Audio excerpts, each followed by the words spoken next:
yóbbu naa ko ñu ne ma du dugg gerte yóbbu naa ko ñu ne du dugg fii ñun ñuy taxaw ñu doon yóbbu añ yi ci prison yi donc xam nañ ne changement am na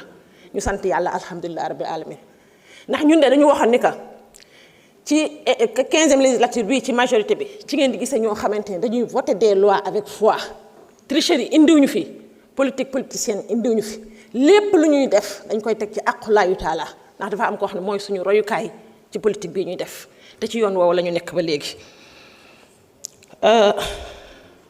Madame la ministre ni ko suñu frère léegi Guy Marius Sagna waxee ci summi yaramu neen bi mu wax léegi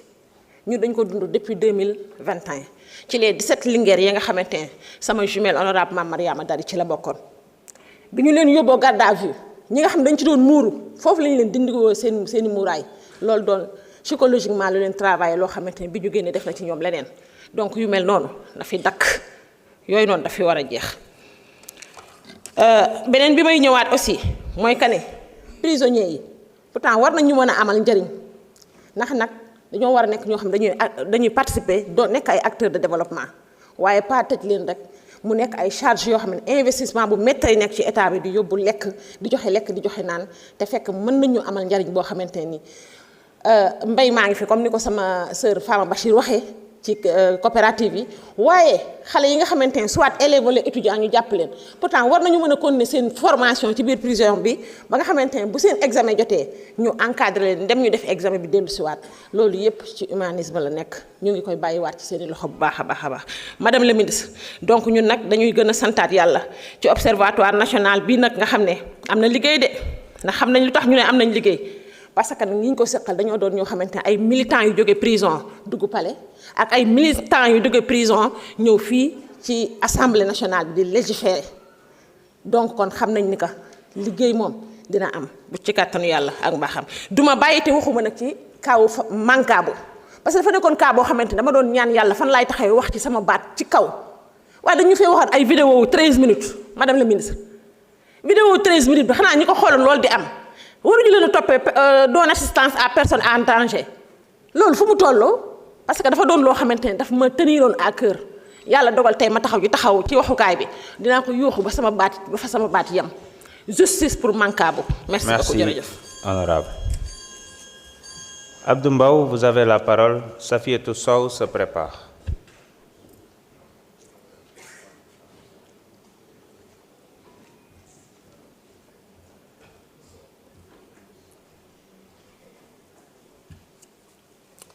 Merci, Monsieur le Président, Madame les ministres, Madame, Messieurs les collaborateurs des ministres, mes chers collègues. Madame le ministre, je voudrais d'abord jaale Sénégalais yëpp ci étudiant bi nga xamante ni il a été tué par votre régime à l'université et nous demandons justice et que étudiants yi nga xam ne jàpp nañ leen bëgg leen a jiiñ li nga xam ne moo am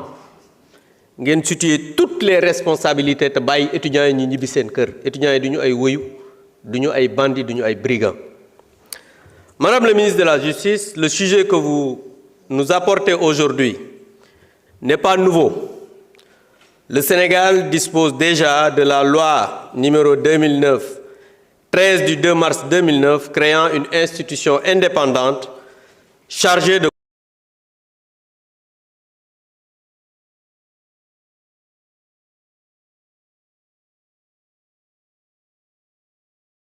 observer les prisons. C'est pas nouveau. Ce qui est nouveau, Madame le ministre, est très regrettable, c'est mettre dans les prisons surpeuplées des innocents et des malades alors que des alternatives légales existent contre les multiples détentions. À vous entendre parler souvent, j'ai l'impression que notre institution judiciaire est désormais dans une logique répressive et de démonstration de force.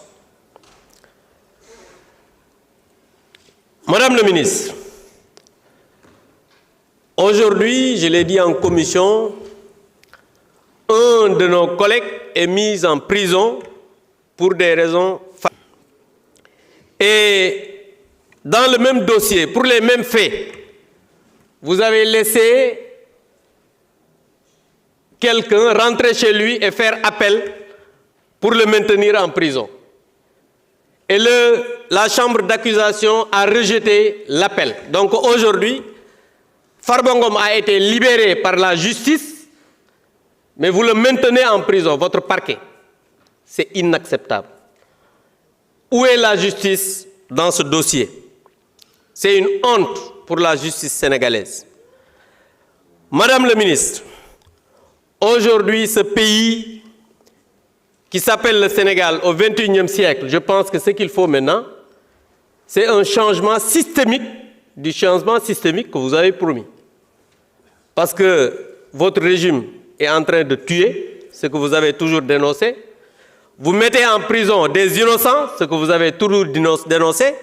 Et il y a une illégalité dans le traitement des dossiers judiciaires. Donc aujourd'hui, c'est un changement systémique qui s'impose. Et nous sommes dans un pays où la rupture que vous avez tant chantée est aujourd'hui vouée à l'échec. Madame le ministre, li nga xam ne moom laa bëgg a wax mooy d'abord étudiants yi ñu jàpp nañ leen bàyyi ñu ñibbi seeni kër ndax mun leen a rey étudiant à l'université ba pare naan opposants yi parce que yéen vous n'êtes responsable de rien bëgg a jiiñ opposants yi parce que da ngeen a jox ñu lekk loolu ban réew la am yor ay étudiants yuy jàng soxla xam-xam nga tëj restaurant yi ne duñu lekk affamé leen bëgg ñu faatu ba pare ne keneen du leen jox ñu lekk ngeen ñëw rek bëgg accuser le leader étudiant gis nga étudiant même bu fekkee dans un régime la nekk dans une majorité je pense que il faut que nga xam lan mooy la dignité de l'étudiant c'est méconnaître la dignité du leader étudiant moo tax ñu koy wax ne dañ leen a corrompre les étudiants kenn du leen corrompre étudiant du jaay li nga xam ne mooy mouvement donc je pense que c'est méconnaître lan mooy la dignité de l'étudiant pour di ko accuser que dañu ko corrompre wala dañu dafa jaay mouvement je vous remercie. Merci beaucoup, honorable. Safiatou Sow, vous avez la parole. Yungar John se prépare.